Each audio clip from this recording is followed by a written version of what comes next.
धन्यवाद सभापती महोदय। अंतिम आठवडा प्रस्ताव 259 अंतर्गत या ठिकाणी मी उभा आहे। सरकारने ज्या पद्धतीने कायदा आणि सुव्यवस्था राखण्याचं अत्यंत चांगलं काम केलंय त्यात सर्वप्रथम माननीय मुख्यमंत्री देवेंद्रजी फडणवीस यांचं मी अभिनंदन करतो, ज्यांनी गडचिरोली सारख्या दुर्गम व नक्षलग्रस्त जिल्ह्याचे पालकमंत्रीपद स्वीकारले। फक्त स्वीकारलेच नाही तर जहाल अशा प्रमुख नक्षलवादी तारका यांना आत्मसमर्पण करण्यास समोर उपस्थित राहून आत्मसमर्पण त्यांनी केलं। ही एक आधुनिक गौतम बुद्धाचे प्रतीक आहे असं म्हटलं तरी वावगं ठरणार नाही, कारण हेच खऱ्या अर्थानं देवाभाऊच्या नेतृत्वात होऊ शकतं। या तारकावर 86 लाख एवढे बक्षीस होते। मुख्यमंत्री यांनी त्यांचे स्वतः संविधानची प्रत देऊन त्या ठिकाणी स्वागत केलंय आणि त्याच ठिकाणी नक्षलवादी कारवाया ज्या ठिकाणी चालू होत्या त्या ठिकाणी त्या भागाचं पुनर्वसन करण्यासाठी मोठी गुंतवणूक आणून गडचिरोलीला पोलाद सिटी करण्याचं काम खऱ्या अर्थानं आपल्या सरकारनं म्हणजे देवाभाऊंनी केलंय। मी त्यांचं स्वागत करतो। आज राज्यात कायदा सुव्यवस्था चांगली असणे म्हणजे राज्यात नागरिकांचा शाश्वत विकास होणे असंच आहे। देवाभाऊंच्या राज्यात चुकीला माफी नाही।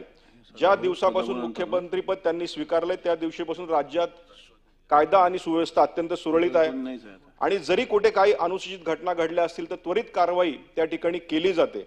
आज देवाभाऊंनी पोलीस स्टेशन अत्यंत अद्ययावत करावं याच उद्देशाने माहिती तंत्रज्ञान त्याच्यामध्येही सक्षम असं काम केलंय। पूर्वी या पोलीस स्टेशनला 3 MBPS स्पीड इंटरनेट सुविधा देण्यात येत होती। आज पहिल्यांदाच 100 MBPS स्पीडचे इंटरनेट सुविधा त्या ठिकाणी पोलिसांना देण्यात आलेली आहे।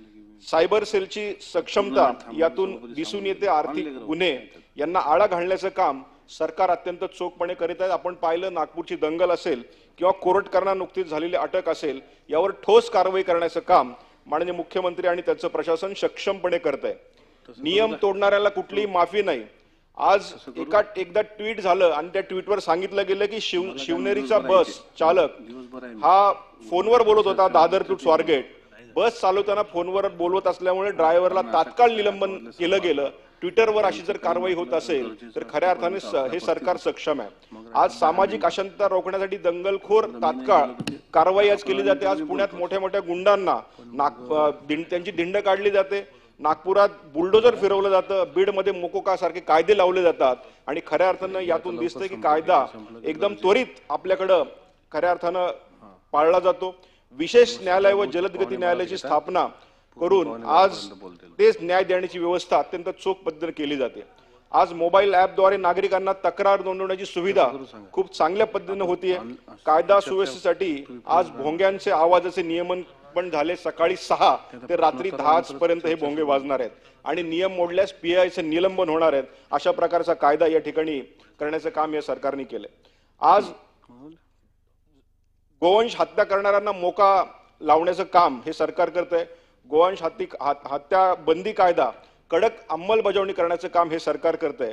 आज राजगुरू तालुका असेल पुणे जिल्ह्यातील चिमडी गाव बर्गे वस्तीमध्ये अवैध अशा मदरशांवर बुलडोजर चालवून अत्यंत चोख कारवाई या सरकारने केली आहे। गेल्या 3 वर्षात महाराष्ट्रात रेकॉर्ड ब्रेक पोलीस भरती करून 35,802 या ठिकाणी पोलीस भरती झालेली आहे। हे खूप मोठं काम या सरकारने केलंय। उद्योगांना त्रास देणाऱ्या खंडरीखोरांना मोक्का लावून कडक कारवाई करण्याचं काम पोलीस प्रशासनात अत्यंत चोखपणे होतंय। उद्दाम वाळू तस्करांना मुसक्या आवळण्यासाठी नवीन वाळू धोरणही या सरकारच्या काळात आणलंय। ST घोटाळा 2000 कोटी तत्कालीन मुख्यमंत्री यांना अंधारात ठेवून निवेदनात फेरफार करण्यात आलं होतं, त्यावरही आता चांगल्या पद्धतीने काम होतंय। आज या सरकारमध्ये स्त्री भ्रूण हत्येमध्ये जवळजवळ 1% पेक्षा जास्त या ठिकाणी घट झालेली आहे। त्यामुळे सरकार सगळ्या क्षेत्रात, मग शिक्षण क्षेत्र असो, वैद्यकीय क्षेत्र असो, सामाजिक क्षेत्र असो, अनुसूचित जातींसाठीचं काम असो, या सगळ्या क्षेत्रात अत्यंत चांगल्या पद्धतीने काम करत आहे।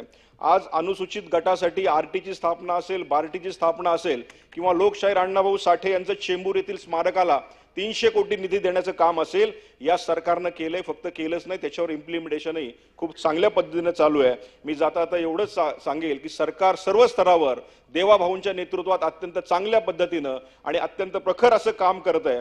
पण हे काम करत असताना अनेक गोष्टी प्रलंबित आहेत आणि ते सरकार माझं सरकार नक्की करेल अशी मी आशा बाळगतो। आज अनुसूचित जाती जमातीमध्ये अ-ब-क-ड आरक्षण मिळवण्यासाठी महाराष्ट्र सरकारनं नुकतेच या न्यायमूर्ती बदर समितीची स्थापना केली। त्या स्थापनेला एक्सटेन्शनही दिलंय. जाता आता मी या सरकारला विनंती करेल, येणाऱ्या काळामध्ये लवकरात लवकर या महाराष्ट्रामध्ये आपण अबकड आरक्षण या ठिकाणी जाहीर करावं आणि जे चांगलं काम सरकार करतंय ते असंच करत राहील आणि खास करून आमच्या गोर गरीब अनुसूचित जाती जमातीवर पूर्णतः लक्ष ठेवेल.